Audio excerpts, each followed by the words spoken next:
Coronavirus, when I heard about it, I was scared.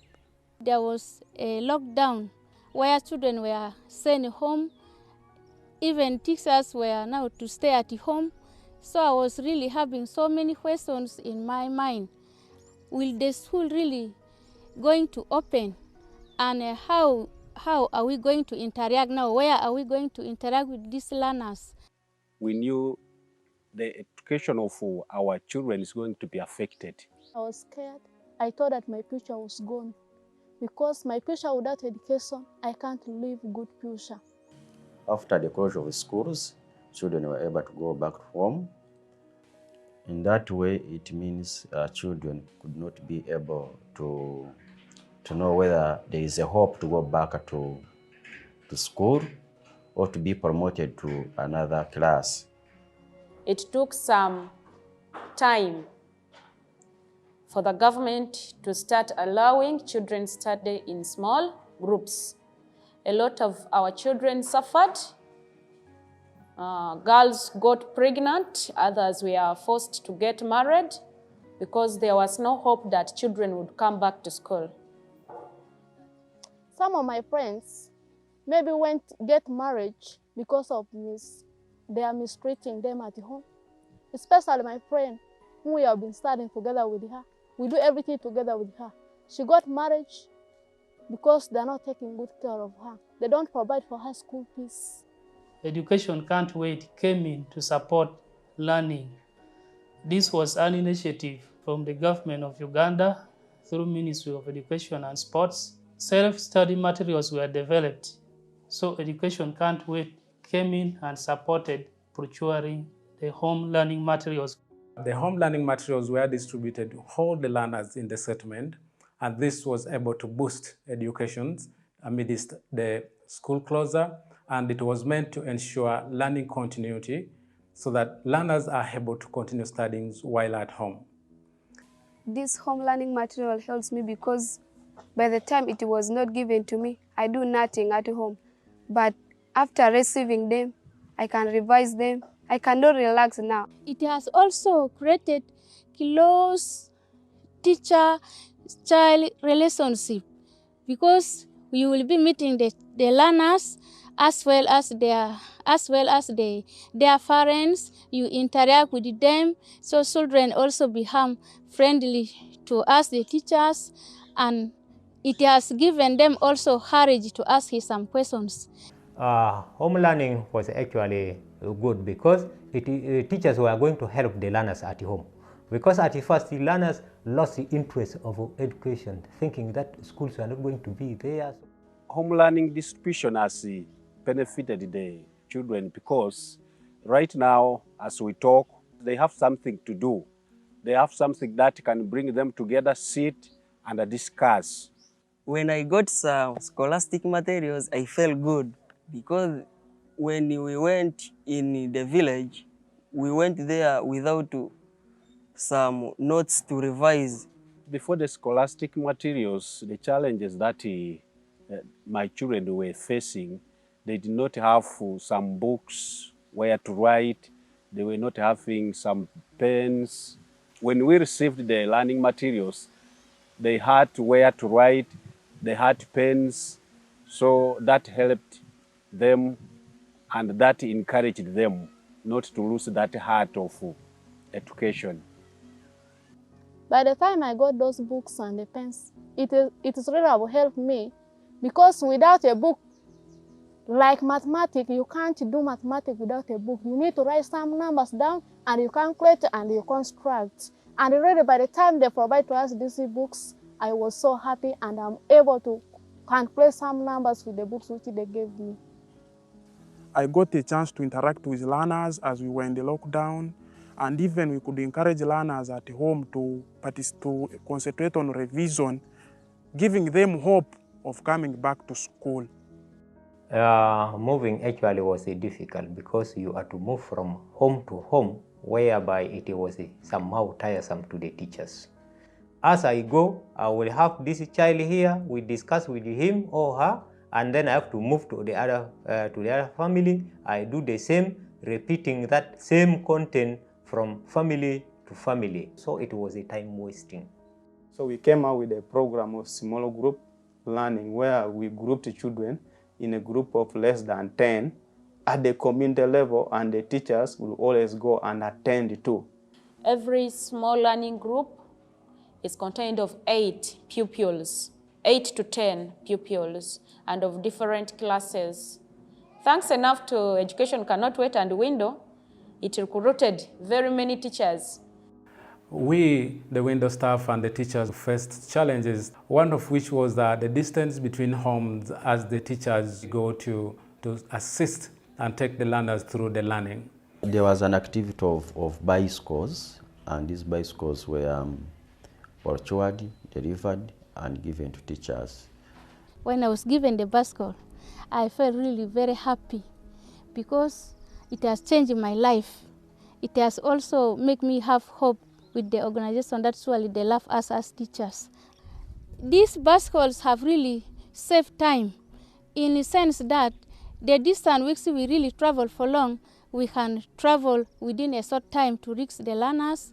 We were able to make follow-up of these learners who are very far. Whether when we have given activities, at any time we can just go and make follow-up. So it has helped me a lot, really. To Windle and ECW, I would like to thank them so much for the great support they are rendering to us as teachers. They have also given us some trainings. We had the continuous professional development training that was given to the teachers. This is to always refresh the teachers so that they can meet the challenge. Looking at the settlement setting where we are handling children in emergency. There is a number of teachers have been trained, and we are hoping that by the time the schools are going to open, the quality of learning is going to improve. Before the training, we used to make a group discussion, and which is not allowed. By then, children never had books, others never had masks, even parents, because we are in a situation of emergency. In the training, we are taught many things, how to carry the home learning activity. First of all, how to make small groups, because we used now to gather all learners, and they told us, no, we should not gather all of them. We have to make them in small groups, and those small groups, we should have what we call social distancing, and we make sure that all learners have put on masks. With the funding from ECW, Windle was able to construct a 4-unit of tukulu for teachers' accommodations in Emerton Primary School. They also constructed a latrine, 1 block of 2 stances with a kitchen for the 4 units of the teachers' accommodations. The challenges I used to face while still traveling from very far, by then I was operating from Wayale town, a distance approximately 15 kilometers from school here. Sometimes it could rain, and traveling on those roads could be very difficult, and it could maybe in one way or the other affect the monitoring of home learning materials. When I was told about me being one of the beneficiaries of the new houses they have constructed at school, I felt so happy. I'm really staying in a peaceful way, whereby we have good facility like the shelter for bathing, the latrine is a standard one, and the house itself is good because I can get time to rest, no disturbance by the neighbors, and even we have a kitchen where I can cook and even keep some of the kitchen items. So life has really improved generally. I'm very grateful to Education Cannot Wait and Windle International Uganda for their tireless and continuous support they are giving us as teachers, and we promise to work tirelessly to see that we also give the best results in form of education and teaching. Windle International Uganda, with support from Education Can't Wait, has been implementing fencing of Kakoni Primary School. You know that Kakoni is located around the cliff, and that has been a threat to the lives of the learners and even the teachers and people around the school.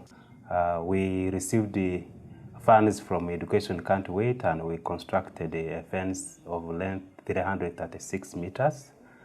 This construction has enabled Windle, with the support from OPM and UNHCR, expand the school land. You know, school previously sat on 3-acre land, and at this time the school has about 5.2 acres, and this is adequate enough to have the school licensed with the Ministry of Education and Sports. So the school has also acquired more land for playgrounds for both football and netball.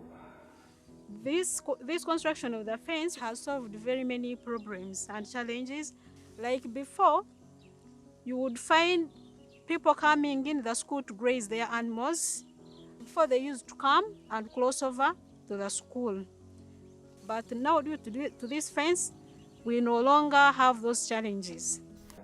The fence is partial, and you know it is about 336 meters. The total length to be fenced is 778 meters. We still need about 442 meters to be fenced, so that we provide a total protection to the learners and the teachers there. We have also implemented the training of adolescent girls and boys on menstrual hygiene management. This has been covered in 3 schools. Before Windle International came in to help girls, we had the challenge of girls not managing their menstrual hygiene, and we could register a very big number of girls absenting themselves because of lacking what to use. Windle International Uganda came up. They brought for us materials to use to make reusable sanitary pads, and also sensitized girls on how to make reusable pads.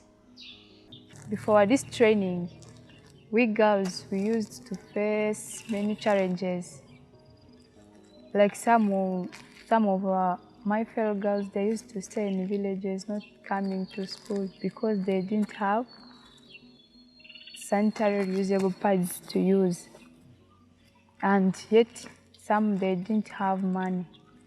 And after the training, we have learned how to make our reusable pads, which is helpful to us, which helped us to stay in school. During the training, they did not exclude boys. Both boys and girls were trained on how to make these reusable pads. I have 6 sisters.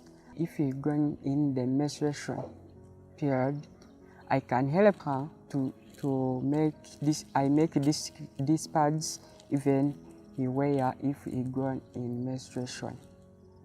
If I finish to learn, I teach for my friends. Also, I teach for my sisters or as a person that is going to the menstruation. When the pandemic came in, education activities all were at standstill. Not until the Windle International Uganda, when it came in with their program of radio talk shows and radio sport messages. They engaged different teachers, not only settlement teachers, but together with the district, they came up with teachers from the host and refugee settlement. So all these were put in place to ensure that learners out there within the settlement and those ones outside the settlement could have at least continued engagement in education area. When that program started, we passed information. Information was enough in the villages to mobilize and sensitize learners, to remind them the time when the lesson will be on radio, to remind them even the radio station, and even encouraging the parents to guide the learners or to by giving them radios and ensuring that they listen to the radio when the lessons start. The time I got this message to learn lesson from radio, I went to buy a radio to help my children in home. I'm happy with the radio programs because now we study every day than before the teacher would come once in a week. It was very helpful. You know, when you're on the radio, you teach a big group of learners who are listening, not compared to the class, because in class you may find you have there only 50 pupils. But on the radio, you had very many pupils from different schools, not even those in the settlement only. We appreciate the radio programs. Thank you very much. Windle International and education cannot wait. We are so grateful as the district, and I think as the government as a whole, for all the work that is being done by Windle International Uganda. I really thank you, Windle International Uganda and Education Cannot Wait, for the intervention and the continuous support you have done to us. May God bless you.